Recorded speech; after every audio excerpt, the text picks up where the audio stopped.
عزیز طالب علموں، السلام علیکم۔ انیک احمد آپ کی خدمت میں ایک بار پھر حاضر ہے ایک نئے عنوان کے ساتھ۔ یہ عنوان پرانے سیکشن جس کے اندر ہم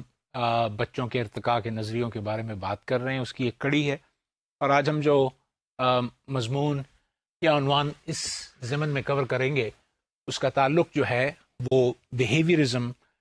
کاگنیٹو سائیکالوجی یا کاگنیٹو تھیوری اور سوشل لرننگ تھیوری کے ساتھ ہے۔ کسی حد تک ہم نے کافی ڈیٹیل کے ساتھ کاگنیٹو پرسپیکٹو جو ہے یا کاگنیٹو تھیوری جو ہے اس کے بارے میں بات کی ہے۔ آج ہم اس کے اندر ذرا ضمناً بات کریں گے اور اس کڑی کو جوڑنے کی کوشش کریں گے جو بیہیویئرزم اور learning theory, social learning theories کے ساتھ ہے۔ تو آئیے پہلے ایک چھوٹا سا جائزہ لیتے ہیں آج کے عنوان کا اور پھر آگے کو چلتے ہیں۔ ہم آج کے عنوان میں ڈسکس کریں گے بیہیویئرزم کو، اردو میں ہم اس کو کرداریت کہتے ہیں، اور کرداریت کی داغ بیل جو ہے وہ عرصہ دراز سے بہت سارے فزیولوجسٹ جن کا تعلق میڈیسن کے ساتھ تھا یا بائیولوجی کے ساتھ تھا انہوں نے ڈالی، اور پھر یہ چلتے چلتے یہ بات جو ہے یہ آگے کو بڑھی اور بہت سارے نفسیات دان اس میدان میں اتر گئے اور بیہیویئرزم کو یا کرداریت کو آگے لے کے بڑھے۔ یہ عنوان یا یہ مضمون جو ہے کس طور سے بچوں کی نشو و نما کے اندر اہمیت کا حامل ہے، اس کے بارے میں ہم تھوڑی سی سوچ بچار کریں گے۔ اس کے بعد ہم یہ دیکھیں گے کہ وہ تمام مشکلات جو بیہیویئرزم کو رہی ہیں یا ان کو پیش آئی ہیں اپنے ارتقاء میں، ان کی ڈیولپمنٹ میں، اور خاص طور پہ بچوں کی ڈیولپمنٹ میں، اس نقطہ نظر کو پھر کاگنیٹو سائیکالوجسٹ یا وقوفی سائیکالوجسٹ نے آ کے حل کیا اور آگے کو بڑھایا، اور یقیناً اس میں بہت سارا حصہ جو ہے وہ سوشل لرننگ تھیوری کا ہے، جس میں بہت سارے اشخاص، خاص طور پہ البرٹ بینڈورا، اس کے بعد ان کے آنے والے اسٹوڈنٹس بھی اس کو آگے لے کے چلے، اور انہوں نے بچوں کی ارتقاء اور خاص طور پہ آموزش کے حوالے سے، سیکھنے یا لرننگ کے حوالے سے اس ضمن میں کی۔ اپنے اہم سوالات ایک نظر دیکھتے چلیں۔ دو بہت اہم سوالات ہیں جن کو میں چاہوں گا کہ آپ اپنے ذہن کے پردے پر نقش کر لیں اور بیک گراؤنڈ میں رکھیں، اور ان دو سوالات کی روشنی میں ہم آگے بات کریں گے۔ پہلا سوال یہ ہے کہ بیہیویئرزم جو ہے وہ ہماری چائلڈ ڈیولپمنٹ کو یا بچوں کے ارتقاء یا نشو و نما کو کس طرح سے دیکھتی ہے، اور کون سی ایسی صورتیں ہیں جس کے اندر ہم بیہیویئرزم کو استعمال کرتے ہوئے بچوں کے مختلف ارتقاء کو سمجھنے کی کوشش کر سکتے ہیں۔ دوسرا یہ کہ کاگنیٹو اور سوشل لرننگ پرسپیکٹوز جو ہیں یا یہ خیالات جو ہیں نفسیات میں، یہ کس طرح سے آپس میں ملتے جلتے ہیں، اور یہ کیسے ہے کہ یہ دونوں خیالات کاگنیٹو اور سوشل لرننگ تھیوری بچوں کی نشو و نما کے ضمن میں کیا بات جو ہے یا کیا نظریہ جو ہے وہ پیش کرتے ہیں۔ تو آئیے ہم اس کو آگے بڑھاتے ہیں اور بات کرتے ہیں۔ بیہیویئرزم کا اسکول جو ہے وہ جب شروعات ہوئی اس بات کی بہت سال پہلے، تو اس کی بنیاد جو تھی وہ اینیمل فزیولوجی میں تھی، یا اینیمل فعلیات جسے ہم کہہ سکتے ہیں، جانوروں کی فعلیات کے اندر اس اسکول کی بنیاد جو تھی وہ ڈالی گئی۔ سب سے پہلے یوں کہنا چاہیے جو مشہور زمانہ جنہوں نے بہت زیادہ کام کیا اور ان کو اس کام پر نوبیل پرائز بھی ملا، یہ تو کہنا مناسب ہوگا کہ وہ یہ جو نوبیل پرائز تھا ان کو فزیولوجی میں ملا، مگر ان کا اس کے ساتھ ساتھ کام جو تھا بیہیویئرزم کے لیے بہت ضروری تھا، جس کے بارے میں ہم بات کریں گے، وہ ہیں آئیون پیولاو۔ پیولاو روس کے مانے ہوئے فزیولوجسٹ تھے، اور ان کا بنیادی کام جو تھا وہ ڈائجسٹو سسٹم پہ تھا۔ ہمارا جو نظام ہضم کرنا ہے اس کے اوپر انہوں نے اپنی ساری کی ساری توجہ دی، اور 1904 میں ان کو اس کام کے اوپر نوبیل پرائز جو ہے وہ ملا۔ جب پیولاو 50 سال کی عمر کو پہنچے تو ان کی لیب میں وہ ایک دن کام کر رہے تھے، تو یکایک قدرت کی طرف سے ان کو ایک خیال جو تھا وہ وارد ہوا، اور اس کے پیچھے بھی ایک واقعہ ہے۔ خیر، وہ اس خیال کے پیش نظر انہوں نے کہا کہ میں اس فینومینا کو، جس کا نام انہوں نے سائیکک ریفلیکس رکھا، اسٹڈی کرنا شروع کیا۔ سائیکک ریفلیکس، اگر آپ سمجھتے ہیں ریفلیکس ایکشن کو، ریفلیکس ایکشن ایک ایسا غیر ارادی فعل ہے جس کے اندر ہمارا شعوری عمل، ہمارے ذہن کا کوئی شامل نہیں ہوتا. فرد جو ہے وہ بے شمار چیزیں جو ہیں اپنی سوچ اور بچار کی رو کے اوپر کرتا ہے، لیکن یہ تمام افعال جیسے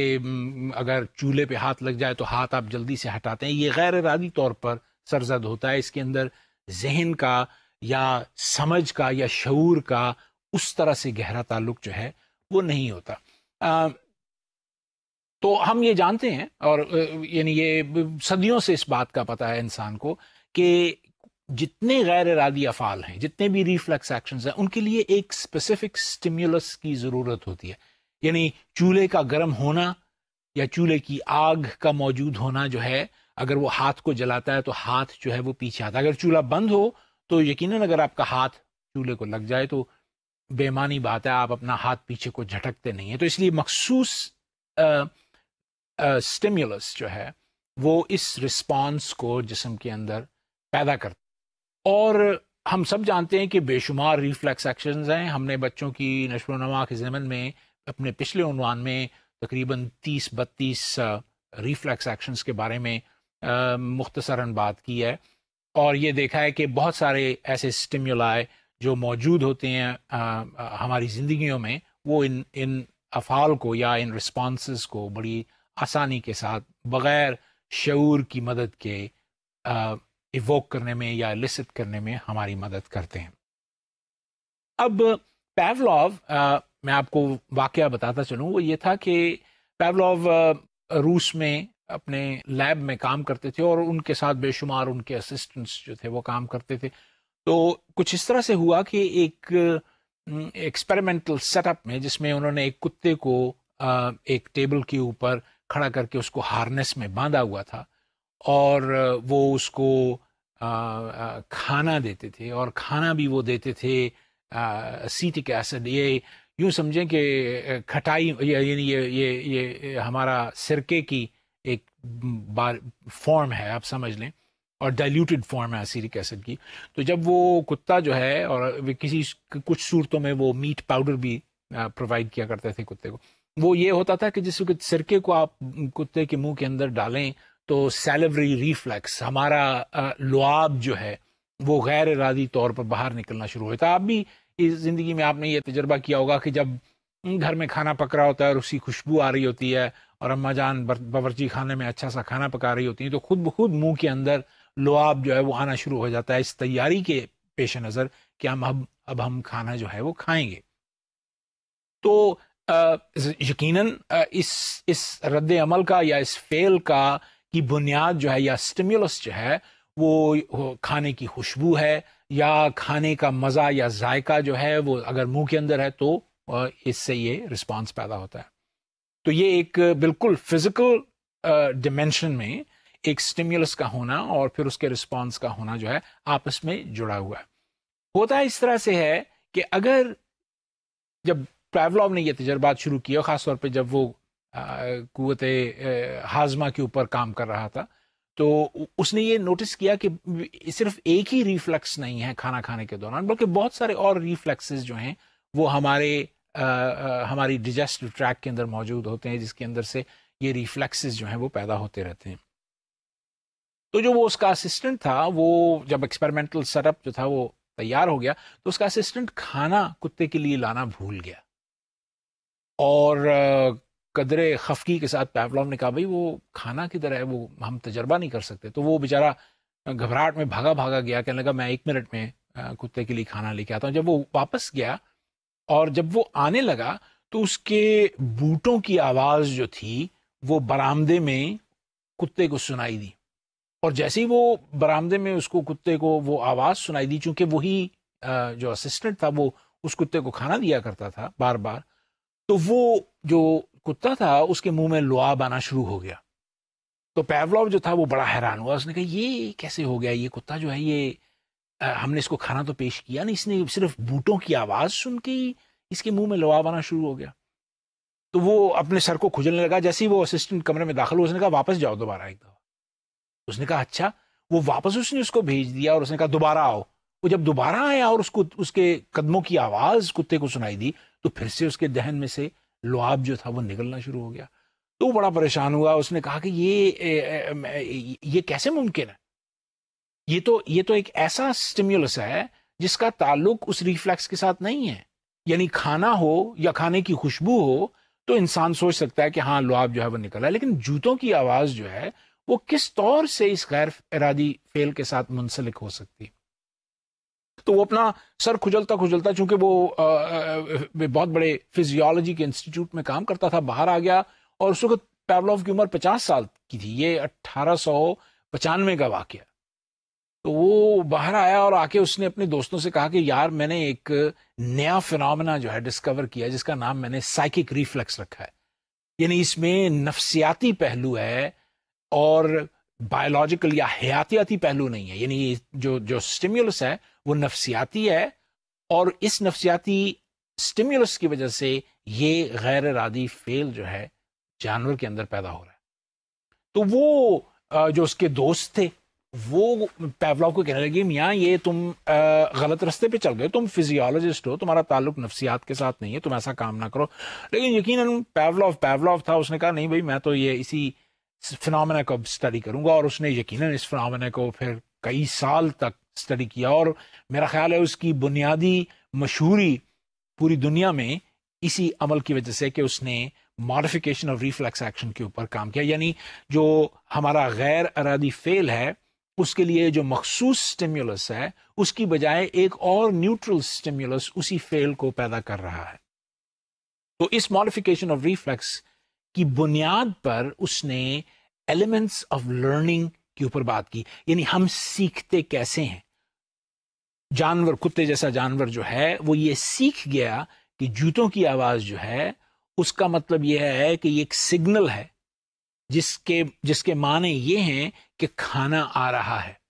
تو کتے نے جوتوں کی آواز اور کھانے کے آنے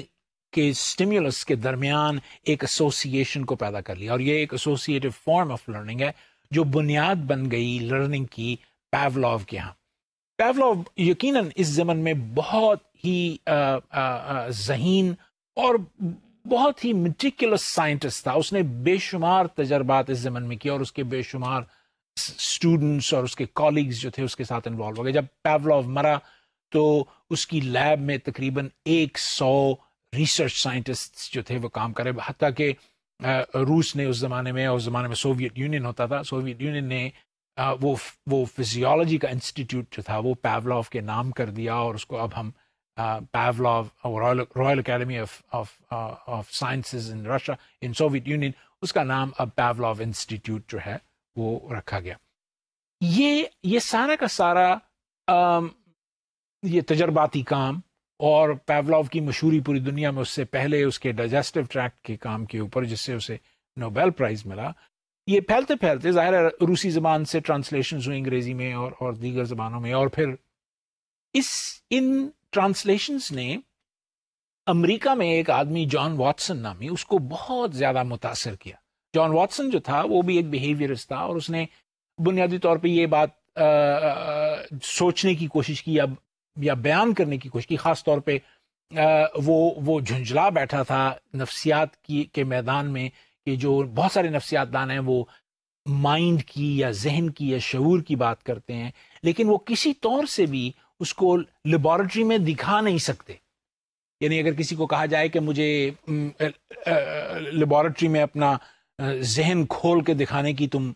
بات کرو یا دکھاؤ، تو ایسا ممکن نہیں تھا. تو اگر آپ دیکھیں شعور کو ظاہر ہے کسی طرح سے بھی کھولا نہیں جا سکتا اور دیکھا نہیں جا سکتا. کوئی ایسا لٹمس پیپر نہیں ہے کہ اس میں اس لٹمس پیپر کو ڈال دیا جائے اور کہا جائے کہ ہاں یہ جو تمہارا ذہن ہے یہ نیلے رنگ کا ہے یا گلابی رنگ کا ہے یا اس طرح سے. تو یہ ایک بڑی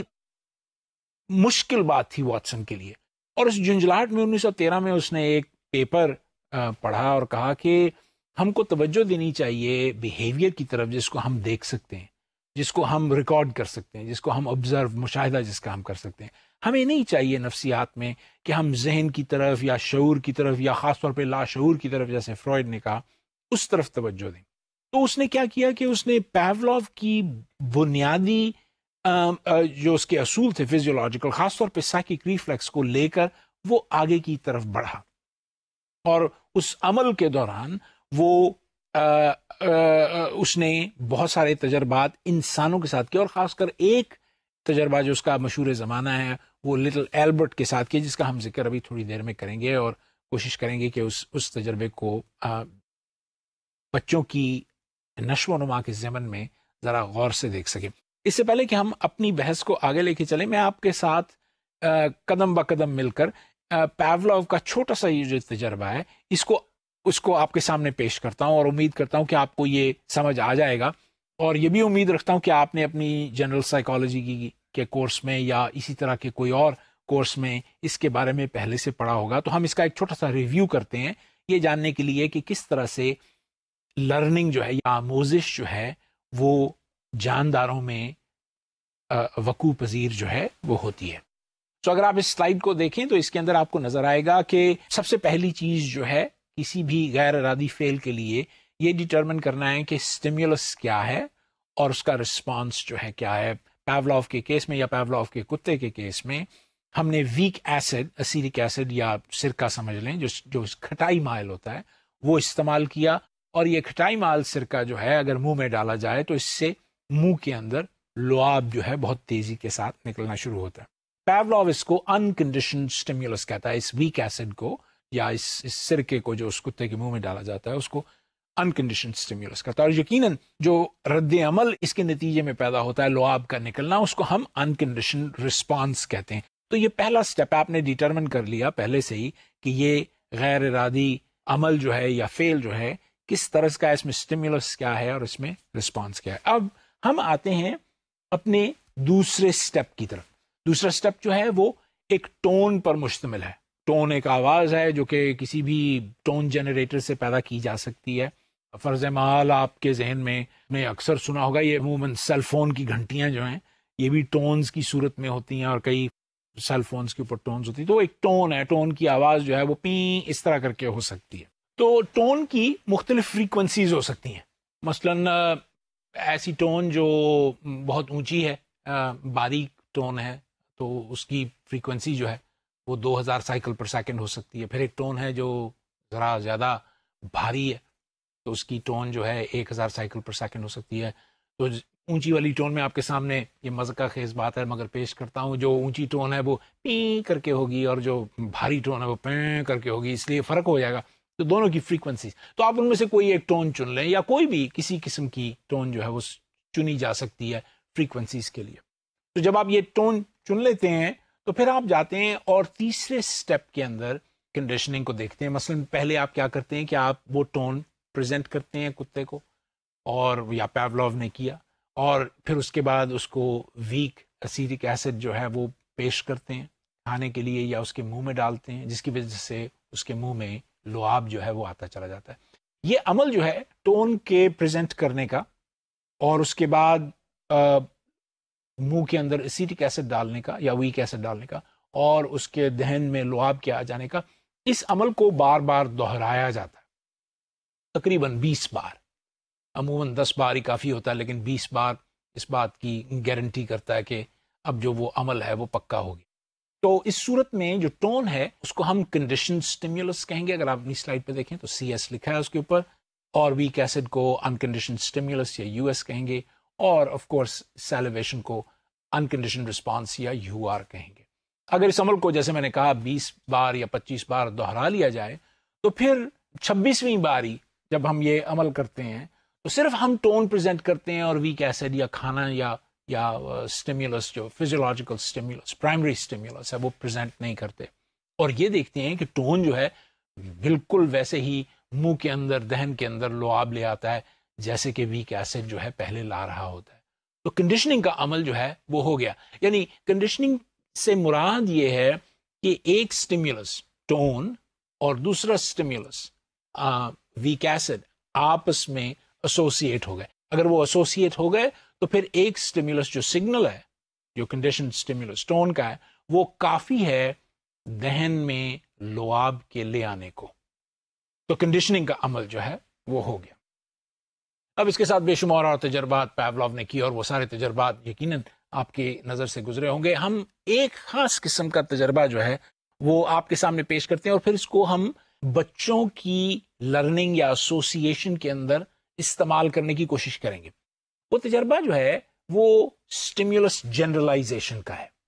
اسٹیمیولس جنرلائزیشن کے لیے اگر آپ اس سلائیڈ کی طرف دیکھیں تو وہی ہمارے پاس پیراڈائم وہی ہے, وہی طریقہ کار ہے جو پہلے پیولوف نے استعمال کیا, کہ ہمارے پاس ویک ایسڈ ہے, اس سے لعاب نکلتا ہے, پھر ہم نے ایک ٹون استعمال کی جو 2000 سائیکل پر سیکنڈ کی ہے یا 2 کلو ہرٹز ٹون ہے, ایک ہی بات ہے دونوں میں. اور کچھ 20 ٹرائلز کے بعد جو کتا ہے وہ سیلیویٹ کرتا ہے یا اس کے ذہن میں لعاب جو ہے وہ آنا شروع ہو جاتا ہے اور کنڈیشن رسپانس جو ہے پیدا ہو جاتا ہے. جب کتا یہ سیکھ لیتا ہے اور آپ 20 میں یا 21 میں یا 25 میں رسپانس کے اوپر صرف خالی اس کو 2000 سائیکل پر سیکنڈ کی ٹون جو ہے وہ پیش کرتے ہیں اور اس کے ذہن میں لعاب آ جاتا ہے, تو پھر یکا یک آپ تجربے کو تبدیل کرتے ہیں اور بجائے اس کے کہ 2000 سائیکلز پر سیکنڈ کی ٹون کو استعمال کریں, آپ 1000 سائیکل کی ٹون جو ہے اس کو استعمال کرتے ہیں. اور یہ اچھمبے کی بات تھی پیولوف کے لیے کہ باوجود اس کے کہ ٹون جو اب ہے بدل گئی ہے اور اس کی آواز جو ہے وہ پہلی ٹون سے ملتی نہیں ہے, لیکن اس کے باوجود کتا جو ہے وہ لعاب جو ہے اپنے دہن میں نکالنا شروع کر دے. تو اس سے یہ ظاہر ہوتا ہے کہ وہ تمام سٹیمیولا جو ایک دوسرے کے ساتھ مشابہ ہیں, ملتے جلتے ہیں, 2000 ٹون کی سائیکلز پر سیکنڈ کی ٹون جو ہے 1000 سائیکلز پر سیکنڈ کی ٹون سے مشابہ ہے, پوں پی, یہ دونوں ٹونز ایک جیسی ہیں. اور جو سننے والا ہے وہ یہ دیکھتا ہے کہ ہاں یہ تو دونوں ٹونز چونکہ ایک جیسی ہی ہیں تو غالباً مجھے رسپانس ویسے ہی کرنا ہوگا. اور دماغ, خاص طور پہ ہمارا جو آٹونومک نروس سسٹم ہے جو کہ ریفلیکسز کے اندر بہت زیادہ ہماری مدد کرتا ہے, یا پریفرل نروس سسٹم ہے جو اس کام کو سر انجام دیتا ہے, وہ اس ٹون کو سننے کے بعد جو اس سے سملر ہوتی ہے پہلی ٹون سے, وہی رسپانس جو ہے پیدا کر دیتا ہے. سو اسٹیمولس جنرلائزیشن جو ہے وہ بہت ساری اور اسٹیمولائی کے اس کو جنرلائز کر دیتا ہے. ٹھیک ہے, اب یہ بات جو تھی اس کو جان واٹسن نے اپنے ایک تجربے میں پیش کیا جس کی آپ کو میں تصویر آگے دکھا رہا ہوں. یہ مشہور زمانہ تجربہ ہے جو ایک چھوٹے سے بچے پہ کیا گیا جس کا نام لٹل ایلبرٹ تھا. آف کورس اس کا ہمیں اصلی نام تو معلوم نہیں ہے, مگر اس کا یوں سمجھے کلمی نام جو تھا وہ یہ تھا. واٹسن جو تھا اس نے اپنی سیکریٹری اس کے ساتھ مل کر یہ تجربہ کیا, اور لٹل ایلبرٹ جو چوہوں کو بہت پسند کرتا تھا, خاص طور پہ سفید رنگ کے چوہوں کو, ان کے ساتھ کھیلتا تھا. یہ بچہ تقریباً غالباً کوئی 7-8 ماہ کا تھا کیونکہ یہ بیٹھ سکتا تھا, چل نہیں سکتا تھا. تو اگر اس کو آپ ایک زندہ چوہا اس کے پاس لا کے رکھتے ہیں تو سفید رنگ کا ہوتا تھا, وہ اس کے ساتھ اس کو کھیلتا تھا, اس کو پسند کرتا تھا, خوش ہوتا تھا اس کو دیکھ کے بہت زیادہ. اب واٹسن نے یہ کیا کہ جب اس نے اس بچے کو وہ چوہا پریزنٹ کیا تو پیچھے ایک بہت بڑا سریا لے کے, ایک راڈ لے کے میٹل کی, اس پہ زور سے ہتھوڑی ماری. آپ کو پتا ہے کہ بچے جو ہیں وہ سڈن ساؤنڈ, یکا یک کوئی آواز پیدا ہو جائے تو اس سے گھبرا جاتے ہیں, ڈر جاتے ہیں, فیئر کا رسپانس جو ہے وہ پیدا ہوتا ہے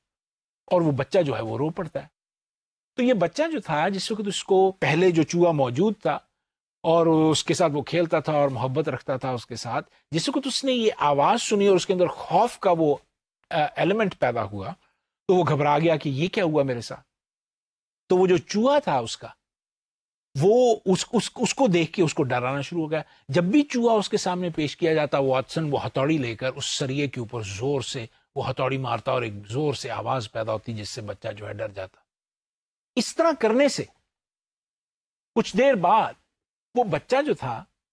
وہ اس قدر خوفزدہ ہو گیا کہ جیسے اس کے سامنے وہ چوہا پیش کیا جاتا تھا تو وہ ڈر جاتا تھا اور رونا شروع ہو جاتا تھا, حالانکہ کوئی آواز جو تھی وہ پیدا نہیں کی جاتی. تو کنڈیشننگ کا عمل ہو گیا, چوہا جو ہے وہ کنڈیشن سٹیمیولس بن گیا, آواز جو تھی وہ انکنڈیشن سٹیمیولس بن گئی, اور ظاہر ہے ایلبرٹ کا رونا یا خوف زدہ ہونا وہ رسپانس ہے. اب اس میں جو خوبصورت بات ہے وہ یہ ہے کہ نہ صرف وہ بچہ اس سفید رنگ کے چوہے سے ڈرتا تھا بلکہ ہر وہ چیز جو اس چوہے سے مشابہ ہوتی تھی اس سے بھی ڈرنا شروع ہو گیا. مثلاً چوہے کی بجائے واٹسن لیب کے اندر ایک سفید رنگ کا خرگوش لے آیا. خرگوش کی کھال اور اس کے اوپر کی جلد وہ بالکل مشابہ تھی چوہے سے. تو وہ جو لٹل ایلبرٹ تھا اس خرگوش کو دیکھ کے ڈر گیا اور رونا شروع ہو گیا. اور پھر وہ کیا اس نے نہ صرف خرگوش, وہ ایک سفید رنگ کی بکری لے آیا, لیلا, اور وہ لیلا جو تھا وہ بھی مشابہ تھا چوہے سے، تو اس کو دیکھ کے وہ ڈرنا شروع کیا. حتیٰ کہ وہ ویسٹ میں کلچر میں وہ سینٹا کلاus ہوتا ہے جس کی لمبی سی داڑھی ہوتی ہے اور عموماً دکانوں پہ اس کے ماسک ملا کرتے ہیں. تو کرسمس کے دنوں میں جو لوگ ہیں وہ ماسک پہن کے جو نا اپنی داڑھی لمبی سی لگا کے سفید رنگ کی وہ پھرا کرتے ہیں. تو واٹسن نے ایک دن کیا کیا کہ وہ ماسک لگا کے جس میں وہ داڑھی لٹک رہی تھی سفید رنگ کی، بچے کے سامنے آیا تو بچہ بل بلا کے رو پڑا. تو یہ ظاہر ہوتا ہے کہ جس ایک چیز کے ساتھ بچے کے اندر خوف جو ہے وہ پیدا ہو جائے تو وہ خوف جو ہے ٹرانسفر ہو جاتا ہے اور سٹیمیولائی میں بھی، اور بھی اس طرح کے مشابہ سٹیمیولائی میں بھی، کہ بچے کا رسپانس جو ہے ویسے کا ویسا ہوتا ہے. ہمارے وہ مثال ہے نا کہ دودھ کا جلا چھاچھ کو بھی پھونک پھونک کر پیتا ہے. تو چونکہ چھاچھ کا رنگ اور دودھ کا رنگ ایک دوسرے سے مشابہ ہے، اگر آپ کی زبان جل گئی ہو دودھ پینے سے تو چھاچھ کو بھی آپ کہتے ہیں کہ یار پتہ نہیں یہ بھی شاید گرم ہی نہ ہو، حالانکہ چھاچھ کبھی گرم نہیں ہوتی.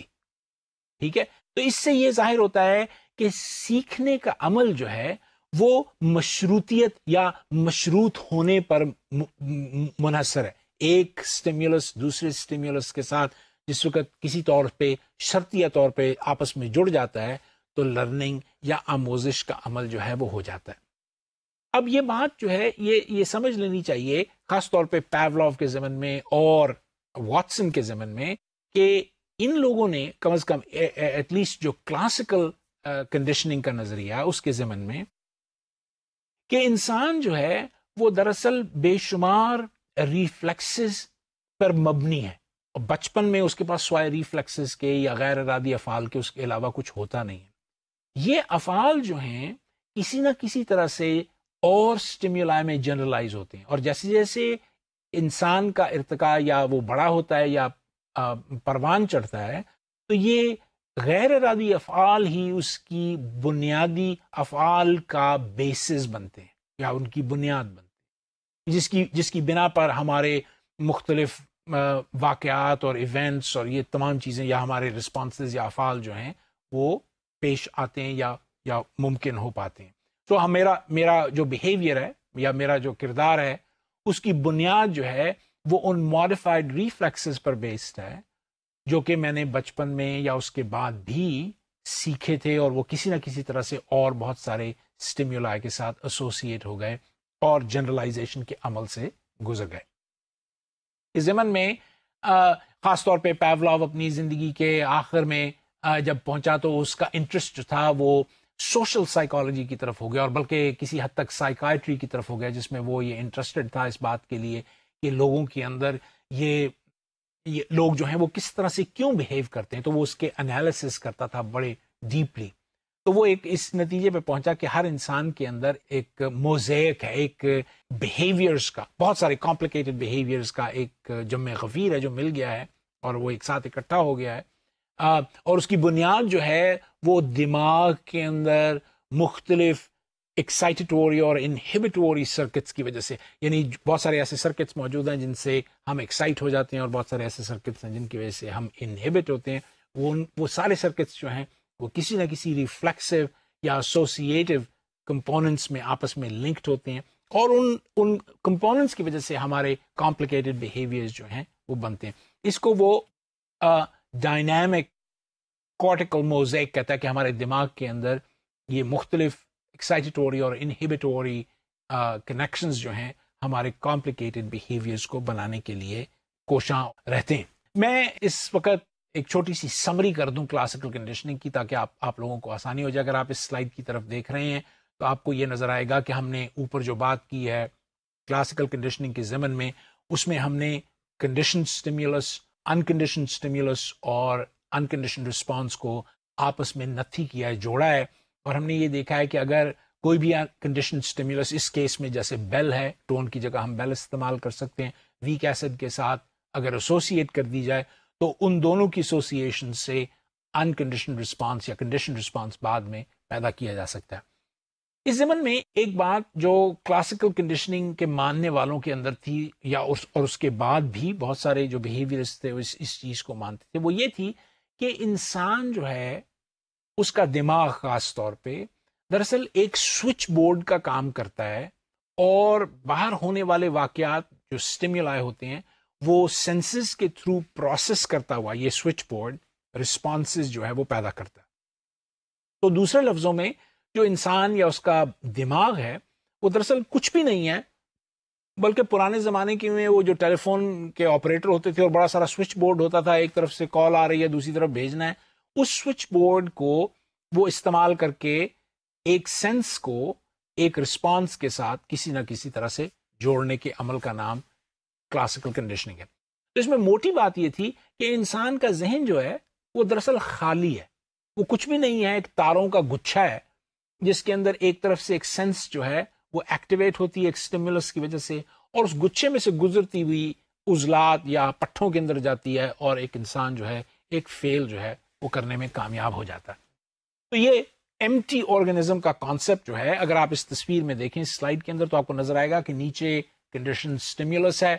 اور جو ڈبہ مستطیل آپ کے سامنے موجود ہے وہ خالی ہے، آرگنزم کے اندر کوئی چیز موجود نہیں ہے. وہ سوئچ بورڈ کے کام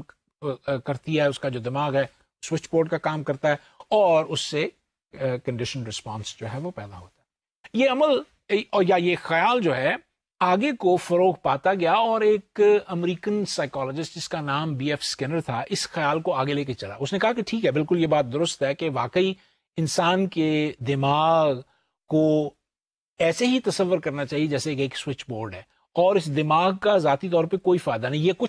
خود کچھ سے کچھ نہیں کرتا، بلکہ صرف اتنا سا کام کرتا ہے کہ جو تحسس جو احساس ہمیں ہماری سینسز کے تھرو ہو رہا ہے اور اس سے سٹیمولس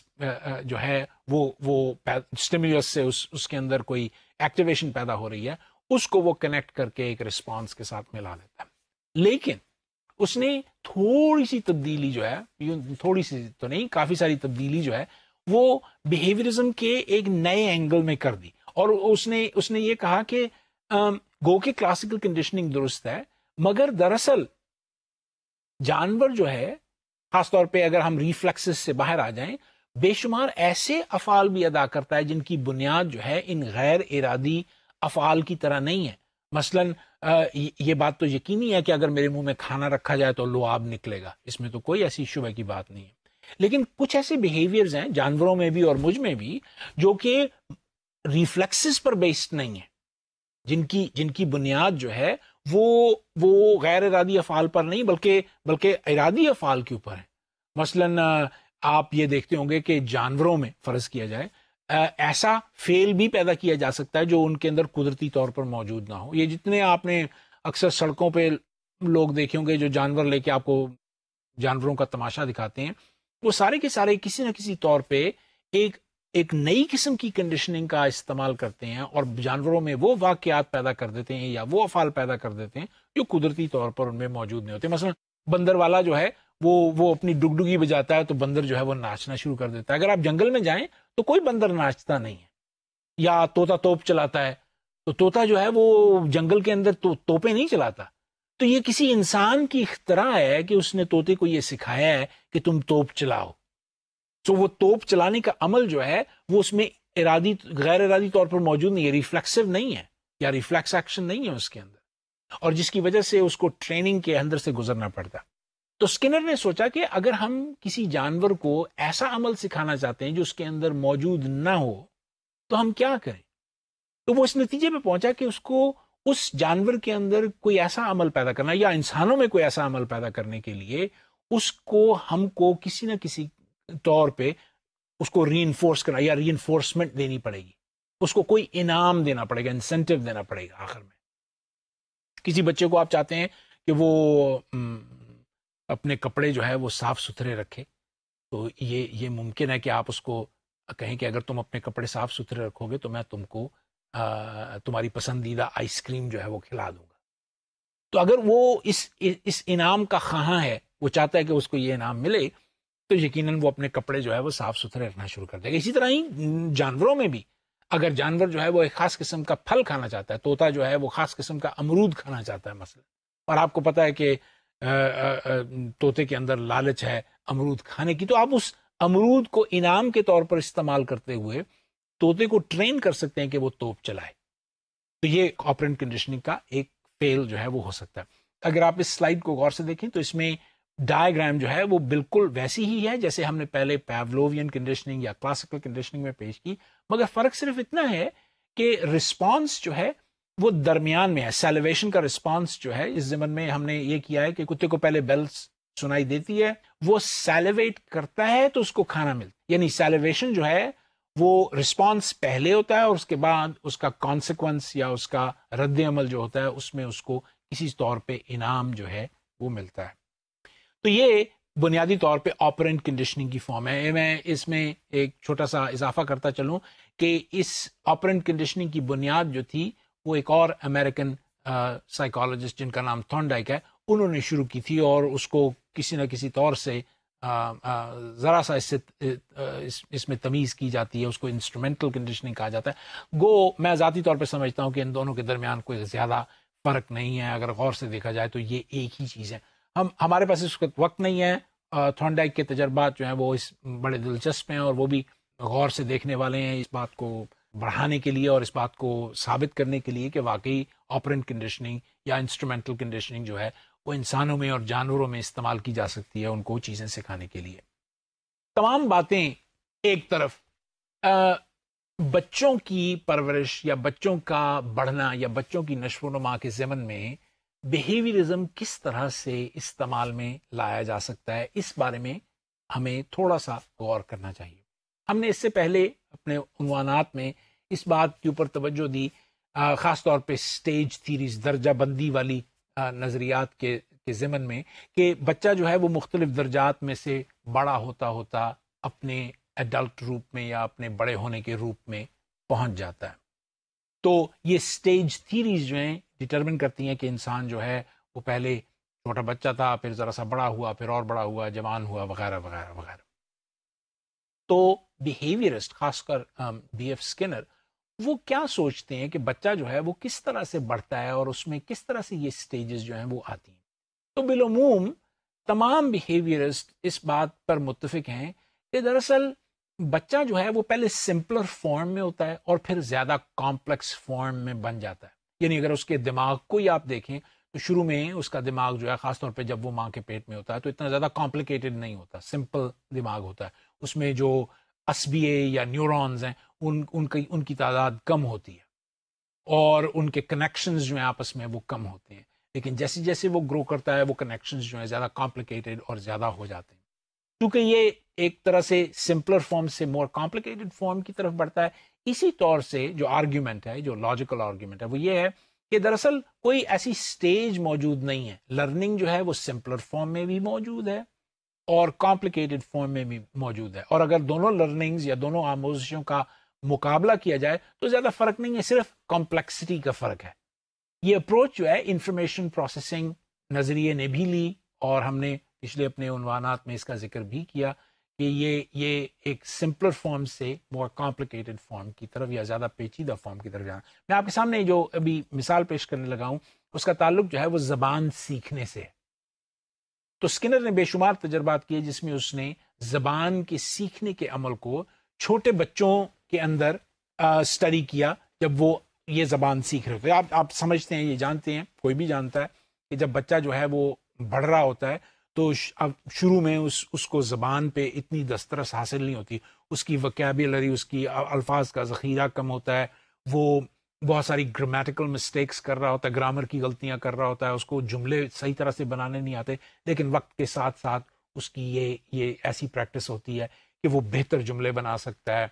زیادہ اچھے اس کی الفاظ کا ذخیرہ ہو جاتا ہے اور وہ بڑی گہری باتیں جو ہے وہ ان کو کر سکتا ہے یا بنا سکتا ہے. اسکنر کے نزدیک لینگویج یا زبان کا سیکھنا جو ہے وہ بھی ایک بیہیویئر ہے. وہ اس بیہیویئر کو 4 چھوٹے سے بیہیویئرز میں بانٹتا ہے ان کو، اور کہتا ہے کہ ہماری لینگویج لرننگ ابیلٹی جو ہے وہ اسپیکنگ، بولنے میں، لسننگ، سننے میں، لکھنے میں، رائٹنگ، اور پڑھنے میں، ریڈنگ میں پر مشتمل ہے. یہ 4 بیہیویئرز ہیں جو کہ ہم، اور ان چاروں کی چاروں بیہیویئرز کو ہم پیدا کر سکتے ہیں بچوں کے اندر. تو اس نے جب بچوں کو اسٹڈی کیا تو یہ دیکھا کہ 4 قسم کے بیہیویئرز جو ہیں وہ بچوں میں موجود ہوتے ہیں. اور اگر آپ بہت چھوٹا سا بچہ لے لیں تو وہ بیہیویئرز جو ہیں وہ عموماً اس طرح کے ہوتے ہیں کہ جس کے اندر بچہ جو ہے وہ کسی قسم کی ڈیمانڈ کر سکتا ہے یا کمانڈ کر سکتا ہے. تو اس نے لفظ ڈیمانڈ کا اور کمانڈ کا لے کر اس کو کاٹ کے اس میں سے صرف ماند یا میند لفظ جو ہے وہ نکال لیا. جو مینز ہیں وہ دراصل ایسی صورت ہوتی ہے بچے کی کہ وہ جب میند میں ہوتا ہے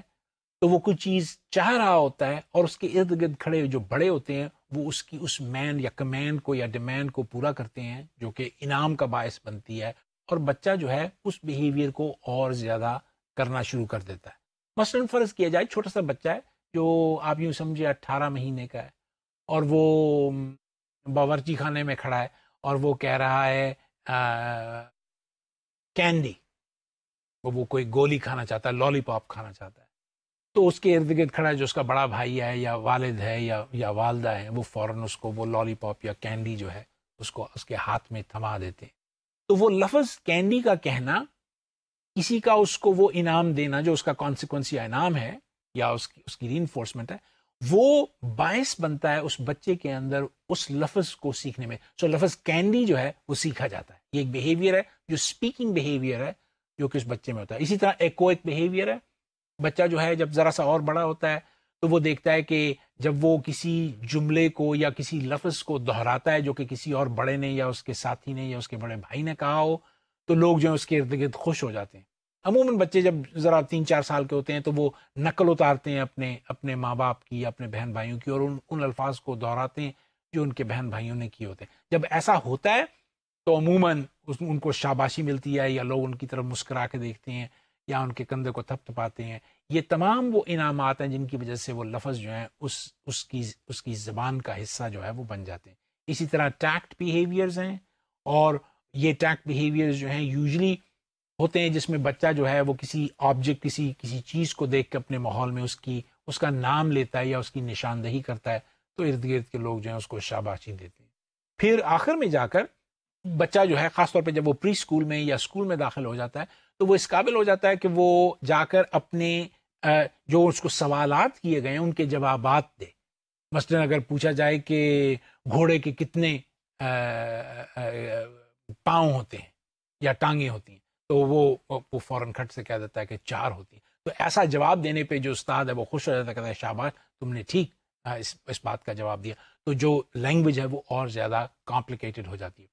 ان 4 لیولز میں جن کا ہم نے مختصراً اس وقت ذکر کیا, جو کہ اس سلائیڈ میں موجود ہیں اور آپ ٹیبل میں دیکھ سکتے ہیں, ان چاروں کے چاروں عوامل کا اور یا چاروں کے چاروں بیہیویئرز کا جو ہے ان کا تعلق جو ہے بیہیویئرزم کے نزدیک کانسیکوینسز کے ساتھ ہے یا آخر کے واقعات کے ساتھ ہے جن میں بچے کو کوئی انعام یا ریوارڈ یا ری انفورسمنٹ ملنی ہوتی ہے. اگر آپ غور سے دیکھیں تو کوئی بھی بیہیویئر یعنی کوئی سٹیج تھیوری نہیں ہے, یہ کوئی ایسی درجہ بندی نہیں کہ چھوٹا بچہ یہ کرے گا.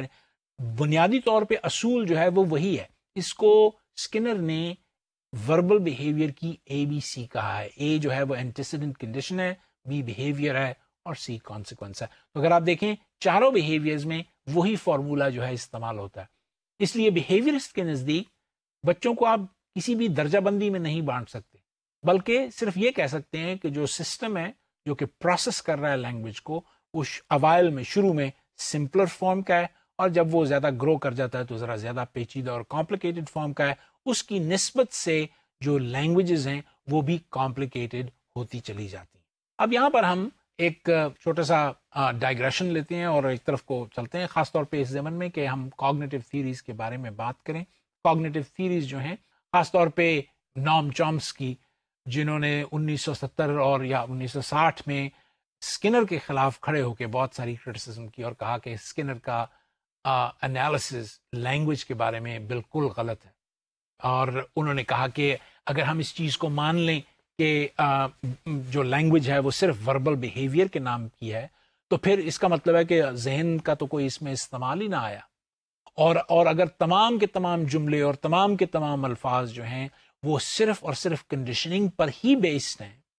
تو پھر تو ہمیں ہر جملہ بنانے کے لیے پہلے سے کنڈیشننگ کا سہارا لینا پڑے گا, اور پہلے سے اگر وہ کنڈیشنڈ ہوگا تو ہم اس چیز کا ویسا جواب دے سکیں گے. لیکن عام روزمرہ زندگی میں ہم یہ دیکھتے ہیں کہ ہم روز نئے جملے بناتے چلے جاتے ہیں. جب ہم دوستوں سے بات کرتے ہیں تو ہم کو یہ تو نہیں کرتے کہ جو پیچھے ہم نے جملے استعمال کیے ہوئے ہوں انہی جملوں کو استعمال کریں, بلکہ نئے واقعات کی روشنی میں نئی بات کرتے ہیں. نئے سیاسی حالات کو پرکھنے میں ہم ان سیاسی حالات کے بارے میں اپنے دوستوں سے نئی نئی باتیں کرتے ہیں، نئی ایجادات کے بارے میں باتیں کرتے ہیں. تو اس لیے زبان کے اندر کریٹو ایسپیکٹ جو ہے اس کو مد نظر رکھنا ضروری ہے، اور کنڈیشننگ کا عمل یا بیہیویئرزم جو ہے اس کریٹو پروسیس کو سامنے نہیں رکھتی. اس ضمن میں اس سے پہلے کہ ہم اس کے اوپر اور ڈیٹیل سے بات کریں، ایک سٹیپ پیچھے لیں گے ہسٹوریکل، تاکہ یہ دیکھ سکیں کہ یہ کوگنیٹو ایسپیکٹ یا یہ کوگنیٹو نظریہ جو ہے، وقوفی نظریہ جو ہے، کہاں سے آیا ہے. دراصل اس کی بنیاد جو ہے وہ ایک جرمن اسکول تھا نفسیات کا، جس کو ہم گسٹالٹ سائیکالوجی کہتے ہیں. گسٹالٹ سائیکالوجی اور لفظ گسٹالٹ جو ہے اس کا انگریزی میں بھی اور غالباً اردو میں بھی ترجمہ کرنا اتنا آسان نہیں ہے، تو اس لیے ہم نے اس کو جرمن زبان سے مستعار لے لیا ہے اور ہم بھی گسٹالٹ کا ہی لفظ استعمال کرتے ہیں. گسٹالٹ سائیکالوجسٹ کا یہ خیال ہے یا یہ خیال تھا کہ بیہیویئرسٹ جو ہیں یا بیہیویئرزم کے ماننے والے جو ہیں، انہوں نے بیہیویئر کو چھوٹے چھوٹے ٹکڑوں میں بانٹ دیا ہے، اور یہ چھوٹے چھوٹے ٹکڑے جو ہیں وہ دراصل پوری تصویر انسانی بیہیویئر کی پوری تشکیل یا تشریح نہیں کرتے، اور ہمیں پوری طرح سے سمجھنے میں مدد نہیں دیتے. اس کی بجائے ہمیں چاہیے کہ ہم بجائے اس کے کہ بیہیویئر کو چھوٹے چھوٹے ٹکڑوں میں بانٹتے، جیسے سٹیمولس رسپانس ایسوسیشنز ہیں، ہمیں چاہیے کہ ہم ہولسٹکلی بیہیویئر کو اسٹڈی کریں. ہم یہ اسٹڈی کریں کہ بیہیویئر کی وجہ کیا ہے. پرپوسو بیہیویئرزم جو کہ ٹولمن کا بہت بڑا خیال تھا، جو کہ بعد میں گسٹالٹ سائیکالوجسٹ کی مدد سے اور گسٹالٹ سائیکالوجسٹ کے زیر سایہ ٹولمن کی جو گروتھ ہوئی اس میں یہ ہمارے سامنے آیا. اسی طرح مائنڈ کے چھوٹے چھوٹے ٹکڑے کر کے مائنڈ کو اسٹڈی کرنے کی کوشش کی گئی تھی، وہ بھی غلط تھا، اور گسٹالٹ سائیکالوجسٹ کہتے تھے کہ دراصل ہولسٹک اپروچ جو ہے اس کو لینا چاہیے. تو یہ جو جدول یا ٹیبل آپ کے سامنے موجود ہے، یہ کچھ تفریق کرتا ہے بیہیویئرزم اور گسٹالٹ سائیکالوجسٹ کی تھیریز کے مطابق. آپ اس کو ایک نظر دیکھ لیں. صرف آخری پوائنٹ جو میں آپ کے سامنے پیش کرنا چاہتا ہوں وہ یہ ہے کہ بیہیویئرزم سے جو اپروچ پیدا ہوتی ہے وہ انسان کے کردار کے خاص طور پہ مولیکولر ایلیمنٹس کو دیکھنے کے ضمن میں ہوتی ہے، جبکہ اگر ہم کوگنیٹو اسکول آف تھاٹ کو دیکھیں تو وہ کہتے ہیں کہ نہیں، دراصل اس کے بیونڈ بھی لرننگ جو ہے وہ ہو سکتی ہے. بچے جو ہیں اس کے بیونڈ بھی لرننگ کر سکتے ہیں، اور اس کے لیے ہم کو اس کے ذہن یا اس کے وقوف کی طرف توجہ دینی ہوگی، بجائے اس کے کہ ہم اس کے کردار کی طرف توجہ دیں. گسٹالٹ سائیکالوجسٹ تمام کے تمام جو تھے وہ دراصل ادراک میں زیادہ دلچسپی رکھتے تھے، اور ادراک کے مختلف قوانین اور مختلف مفروضوں کے بارے میں ان کا ایک خیال تھا کہ انسان جو ہے وہ ایک خاص انداز کے ساتھ اپنا ادراک کرتا ہے، اور اس میں اس کے ذہن کی شمولیت جو ہے وہ بڑی ضروری ہے. یعنی دوسرے لفظوں میں یوں کہنا چاہیے کہ جس چیز کا بھی ہم ادراک کرتے ہیں وہ ادراک جو ہے صرف سٹیمولس پر ہی منحصر نہیں ہوتا، بلکہ سٹیمولس سے جو حس چلتی ہے اس سے انفارمیشن دماغ میں جاتی ہے، دماغ اس انفارمیشن کو پروسیس کرتا ہے، اور پھر اپنے نتیجے اخذ کر کے کسی قسم کا رسپانس یا کسی قسم کی تھنکنگ کے اندر اس کو اس کا رسپانس جو ہے وہ پیدا کرتا ہے. یعنی دو قسم کے رسپانسز ہو سکتے ہیں، ایک تو جو نظر آتا ہوا رسپانس ہو جو عضلات میں یا پٹھوں میں نظر آتا ہے، اور ایک ایسا کوورٹ رسپانس ہے جو نظر نہیں آتا ہم کو، جو کہ سوچ کی صورت میں یا خیال کی صورت میں یا کسی پرابلم کے سلوشن کی صورت میں ہمارے اندر پیش ہوتا ہے. تو یہ تمام مفروضے جو ادراک پر مبنی تھی، جن کو لاز آف پرسیپچول آرگنائزیشن کہا جاتا ہے، دراصل ایک لا کے ساتھ جڑے ہوئے تھے جس لا کا نام ہے لا آف پراگنانس. لا آف پراگنانس کا مطلب ہے کہ ادراک کو ہر جاندار سمپلیفائی کرنے کی کوشش کرتا ہے، سادہ ترین کرنے کی کوشش کرتا ہے. سادہ اس لیے کرتا ہے کہ اس کو اس ادراک کی سمجھ آ سکے. تو اس ادراک کو سادہ کرنے کی صورت میں انسان جو ہے وہ ذہن کے اندر اصول یا پرنسپلز جو ہے وہ بنا لیتا ہے، اور انسان کا دماغ جو ہے وہ بے شمار پروسیس کرتا ہے. یہ سوئچ بورڈ نہیں ہے جیسے بیہیویئرس کہا کرتے تھے کہ یہ ایک سوئچ بورڈ ہے اور سینسز کو رسپانسز کے ساتھ لنک کرتا ہے. ایسی بات نہیں ہے، بلکہ یہ ایک نہایت کمپلیکیٹڈ مشین ہے جو کہ اپنا بہت سارا کام جو ہے وہ اس انفارمیشن کو لینے کے بعد عمل میں لے آتی ہے، اور اس کو استعمال کرتے ہوئے کسی نہ کسی رسپانس کی فارم میں انسان کے اندر پیش کر دیتی ہے. گسٹالٹ سائیکالوجسٹ بنیادی طور پر جرمنی میں انہوں نے اپنا کام شروع کیا اور Berlin school of gestalt psychology جو ہے اس کی داغ بیل ڈالی. اس میں جو اس کے فاؤنڈر ممبرس تھے ان میں سے سب سے امپورٹنٹ جو سائیکالوجسٹ تھا اس کا نام وردائمر تھا. وردائمر جو تھا وہ کچھ سال جرمنی میں رہنے کے بعد امریکہ آ گیا اور اس کے دوست اور اس کے دوسرے کالیگز جو اس کے ساتھ کام کر رہے تھے وہ بھی امریکہ میں آ گئے اور انہوں نے گسٹالٹ اسکول کو امریکہ میں رائج کرنے کی کوشش کی. 1945 میں وردائمر کی ایک کتاب جس کا نام پروڈکٹیو تھنکنگ تھا وہ منظر عام پر آئی اور یہ کتاب جو تھی بنیادی طور پر ایجوکیشنل سائیکالوجی کے پس منظر میں لکھی گئی تھی. یہ کتاب دراصل اس خیال سے لکھی گئی تھی کہ بچے جو ہیں وہ کس طرح سے چیزوں کو سیکھتے ہیں اور اسکول میں خاص طور پر, اور ہمارے لیے چونکہ یہ مضمون جو ہے ضروری ہے یہ سمجھنے کہ بچے جو ہیں وہ کس طور سے چیزوں کو سیکھتے ہیں. اور اس میں کنڈیشننگ یا بیہیویئرزم کی کنڈیشننگ جو ہے وہ صرف وہی ایک صورت نہیں ہے جس سے ہم چیزوں کو سیکھ سکیں, بلکہ بے شمار مینٹل پرنسپلس کو ہم اپنی زندگی میں خاص طور پہ انسانی آموزش کے اندر استعمال کرتے ہیں جو کہ ہمیں روزمرہ طور پر استعمال میں آتی ہے. سو پروڈکٹیو تھنکنگ کے اندر وردائمر نے بے شمار باتیں کی اور کتاب میں لمبے چوڑی مثالیں موجود ہیں جس کو کبھی اگر آپ کو موقع مل جائے تو ضرور دیکھیں. لیکن ان میں سے ایک مثال جو ہے وہ حساب کے سوال سیکھنے پر مشتمل ہے. اس کا یہ خیال تھا وردائمر کا کہ عموماً بچوں کو حساب جو ہے وہ رٹوایا جاتا ہے. اور میں بھی کسی حد تک کہوں گا کہ میرے ساتھ بھی زندگی میں ایسا ہی ہوا ہے. میں جب چھوٹا ہوا کرتا تھا تو حساب میں میری دلچسپی نہیں تھی اور مجھے حساب بہت مشکل لگا کرتا تھا. اور چونکہ وہ مشکل لگا کرتا تھا تو سب سے آسان طریقہ یہ تھا کہ میں کسی طرح سے سوالات کا جواب یا سوالات کو کرنے کے طریقوں کو کسی طرح سے رٹ لوں. اور رٹا لگانے سے یا روٹ میمورائزیشن سے یہ فائدہ ہوگا کہ امتحان میں جا کے میں ان سوالات کو ویسے کا ویسا ہی حل کر لوں گا. لیکن اس سارے عمل میں ایک بڑی یہ قباحت تھی کہ جس وقت میں کسی بھی چیز کا رٹا لگاتا تھا یا کسی کو وہ روٹ میمورائزیشن کرتا تھا, امتحان میں جا کے بیٹھتا تھا تو وہ چیز جو تھی وہ مجھے کئی دفعہ بھول جاتی تھی, کئی دفعہ سوال جو تھا ویسا ہوتا نہیں تھا, تو یہ بڑی مشکل ہوتی تھی. تو گسٹالٹ سائیکالوجسٹس نے کہا کہ ہمیں یہ چاہیے کہ ہم کسی طرح سے اس عمل کی بجائے ہم بچوں کو وہ پرنسپلز سکھا دیں, وہ ذہنی اصول سکھا دیں کہ جن کی وجہ سے یہ بڑی آسانی کے ساتھ حساب کر سکیں. اگر آپ اپنی اگلی سلائیڈ دیکھیں تو اس میں مختلف جیومیٹرک شکلوں کی پیمائش کا طریقہ کار جو ہے وہ بیان کیا گیا. مثلا مستطیل کو ناپنے کے لیے ہم اس کی لینتھ اور اس کی ہائٹ کو آپس میں ضرب دیتے ہیں اور سمجھ لیتے ہیں. بچے اگر یہ قانون سیکھ لیں یا یہ لا سیکھ لیں تو ان کو کسی بھی مستطیل کا رقبہ ناپنے کے لیے آسانی جو ہے وہ ہو سکتی ہے. یہاں تک تو بات ٹھیک ہے, لیکن اگر مستطیل کی شکل کو تھوڑا سا بدل دیا جائے تو مشکل پیدا ہو جاتی ہے, کیونکہ وہ فارمولا جو ہے اس کو حل نہیں کرتا. اگر آپ نیچے دی ہوئی تصویر میں جو مستطیل کے بالکل نیچے ہے اس کو دیکھیں تو وہ رومبس ہے. رومبس کا میجرمنٹ جو ہے اس کو کرنے کے لیے آپ کو امیجن کرنا پڑے گا کہ یہ مستطیل ہے اور پھر وہ فارمولا استعمال کر کے کیا جائے. تو بات چھوٹی کرتا ہوں اور یہ کہتا ہوں کہ وردائمر نے یہ کہا کہ اگر ہم بجائے اس کے کہ بچے کو فارمولا سکھائیں, اگر ہم اس کو یونٹ ایریا کا کانسیپٹ سکھا دیں, یعنی ایک گرڈ دے دیں,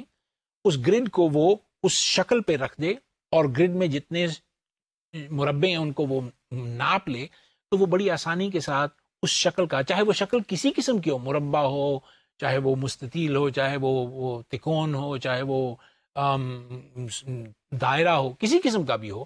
اس گرڈ کی وجہ سے اس کا رقبہ جو ہے وہ ناپ سکتی ہے. آخر میں ہم چھوٹا سا چینج یہاں کریں گے اور بات کریں گے سوشل لرننگ تھیوری کی. سوشل لرننگ تھیوری جو تھی وہ بنیادی طور پر ایک قسم کی کوگنیٹو ڈیولپمنٹ ہے ہمارے نظریات میں, اور اس سوشل لرننگ تھیوری کا صحرا جو ہے وہ پہلے تو کرٹ لیوین جو کہ ایک گسٹالٹ سائیکالوجسٹ تھے ان کے سر ہے, اور اس کے بعد ان کے ایک کولیگ جو ان کے ساتھ یونیورسٹی میں کام کرتے تھے البرٹ بینڈورا, ان کے سر ہے جنہوں نے اس پہ بے شمار کام کیا. میں ان کی چھوٹی سی اسٹڈی آپ کے سامنے پیش کرتا ہوں جس کا نام بوبو ڈال اسٹڈی ہے. بوبو ڈال اسٹڈی کے اندر بچوں کو کسی ایک بڑے آدمی کو دیکھنے کا موقع ملا جو ایک بڑی سی گڑیا کو ہتھوڑی سے مار رہا تھا یا بیس بال بیٹ سے مار رہا تھا, اور یہ چھوٹے بچے اس کو دیکھ رہے تھے. اور دیکھنے کے بعد جب بچوں کو یہ موقع دیا گیا کہ تم بھی اس کمرے میں جا کر, وہ دراصل ایک شیشے کے تھرو اس ایڈلٹ کو دیکھ رہے تھے, تم جاؤ اور جا کے تم اس ڈال کے ساتھ کھیلو. تو انہوں نے بھی وہی کیا جو کہ وہ بڑا ماڈل اس ڈال کے ساتھ کر رہا تھا, ہتھوڑی سے مارا یا بیس بال بیٹ سے مارا. تو بینڈورا کا یہ خیال تھا کہ بے شمار آموزشیں, بے شمار لرننگ ہماری زندگی میں ایسی ہوتی ہے جس کو ہم امیٹیٹ کرتے ہیں, جس کو ہم نقل اتارتے ہیں. اس میں بظاہر کوئی انعام کی توقع نہیں ہوتی, لیکن چونکہ کسی نے کیا ہوا ہوتا ہے وہ پہلے سے, ہمیں اس میں صرف انڈائریکٹلی اس کو کرنے میں سہولت جو ہے وہ مہیا ہو جاتی ہے. سو انسانی لرننگ میں, خاص طور پہ بچوں کی لرننگ کے اندر, جو وہ اسکول میں کرتے ہیں یا گھروں میں کرتے ہیں, بے شمار چیز جو ہے وہ دیکھ کے کرتے ہیں. اس لیے آپ نے محسوس کیا ہوگا اپنی زندگی میں بھی کہ آپ کو انسیت یا مانوس ہیں آپ اس ماحول کے ساتھ جس میں آپ پلے بڑھے ہیں, کیونکہ اس میں آپ نے بہت سارے ایسے واقعات سیکھے ہیں جن کی وجہ سے آپ نے وائکیریسلی یعنی انڈائریکٹلی اس چیز کو سیکھا ہے. سو سوشل لرننگ تھیری یہ کہتی ہے کہ بیہیویئر لرننگ جو ہے وہ بنیادی طور پہ اس کی جو ایکسپلینیشن ہے یا اس کی جو تشریح ہے وہ کوگنیٹو لیول پہ ہے. پہلی بار لرننگ کے لیے کسی انعام کی ضرورت نہیں ہے, یہ دوسرا نقطہ ہے. اور عموماً اگر انعام دیا جائے تو لرننگ نہیں ہوتی, پرفارمنس جو ایک اور ویریبل ہے اس میں اضافہ ہو جاتا ہے. بچے کو اگر یہ کہا جائے کہ تمہیں ہم انعام دیں گے اس گڑیا کو مارنے کا, تو گڑیا کو مارنے کا عمل جو ہے اور زیادہ بڑھ جاتا ہے. ہم نے آج کے موضوع کے اندر تین قسم کے نظریات کے بارے میں بات کی. پہلا نظریہ جو تھا بیہیویئرزم کا تھا, دوسرا نظریہ جو تھا وہ وقوفی یا کوگنیٹو تھا, اور تیسرا نظریہ جو تھا وہ سوشل لرننگ تھیری کے نام سے تھا. یہ تینوں نظریے اپنی اپنی حساب میں بچوں کی نشو و نما کے لیے بہت ضروری ہیں, اور آپ سب کو اس کے بارے میں کسی طور سے اس کا اندازہ رکھنا چاہیے اور اس کو اپنے پس منظر میں رکھنا چاہیے کہ جب آپ استاد بنیں گے اور بچوں کو پڑھائیں گے تو یہ تمام کے تمام نظریے آپ کے لیے بڑے فائدہ مند ہوں گے. آپ کو یہ پتہ چلے گا کہ کون سے ایسے بیہیویئرز ہیں جو ہم کنڈیشننگ کے پروسیس سے بچوں کے اندر داخل کر سکتے ہیں, اور کون سے ایسے بیہیویئر ہیں جن کے لیے وقوفی عمل کی جو ہے وہ ضرورت ہوتی ہے. اور پھر کس طرح سے ہم ایک سوشل گروپ میں بیٹھ کے ایک دوسرے کو دیکھ کے امیٹیٹ کرتے ہوئے ہم بہت ساری اور لرننگ کی فارمز جو ہیں ان کو ایکوائر کر سکتے ہیں یا ان کو سیکھ سکتے ہیں. اس کے ساتھ ہی میں آپ سے آج کے لیے اجازت چاہوں گا. انشاءاللہ پھر ملیں گے اور ایک اور عنوان کے ساتھ جو چائلڈ ڈیولپمنٹ کے ساتھ جس کا تعلق ہے اس کے بارے میں بات کریں گے. تب تک کے لیے اجازت دیں. اللہ حافظ.